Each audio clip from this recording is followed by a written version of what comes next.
This is Keep the Faith Ministry News. I'm Hal Mayer. The European Union states agreed on Friday, September 30, to fast-track joint ratification of the Paris Climate Accord, pushing the landmark papal deal to the brink of entering into force. The agreement of the environment ministers of all 28 member states, which still includes Britain, marks a rare political breakthrough for the disunited bloc. Pope Francis pushed very hard publicly for the almost 200 nations of the world represented at Paris to sign the accord, which would guide a radical shift away from fossil fuels globally and slash greenhouse gases to pre-industrial times. The Pope staked his credibility on getting the agreement in Paris. And now the agreement between the European environment ministers to ratify the Paris Pact is a very big win for the Vatican too, especially since it is Europe that is bringing it into force. Europe is Rome's ancient and religious political patrimony. What some believed impossible is now real, tweeted European Council President Donald Tusk.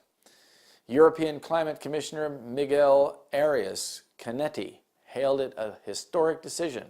In difficult times, we get our act together, he said. EU approval is an important milestone because it would push the deal over the threshold required for ratification of 55 nations representing at least 55% of global emissions. China and the United States, the top emitters, ratified the pact in September. The way the EU came to its conclusion is anything but democratic. And while some members have already ratified the Paris Pact, others have not. And Poland objected to signing the pact because it wants concessions for its own reasons. However, when the environmental ministers got together, they found a way to collectively ratify the Paris Pact without waiting for all members to do so in their own parliaments. France's minister called it institutional creativity. The European agreement to ratify the accord brings the number of nations needed to sign over the threshold of 55.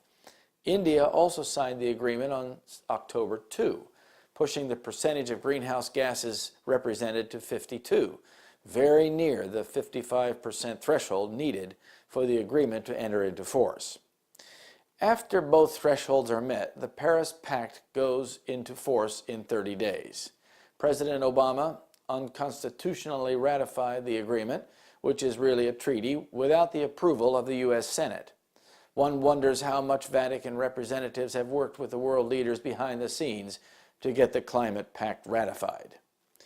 And all the world wondered after the beast. Revelation 13, verse 3. This is Keep the Faith Ministry News. Thank you for watching.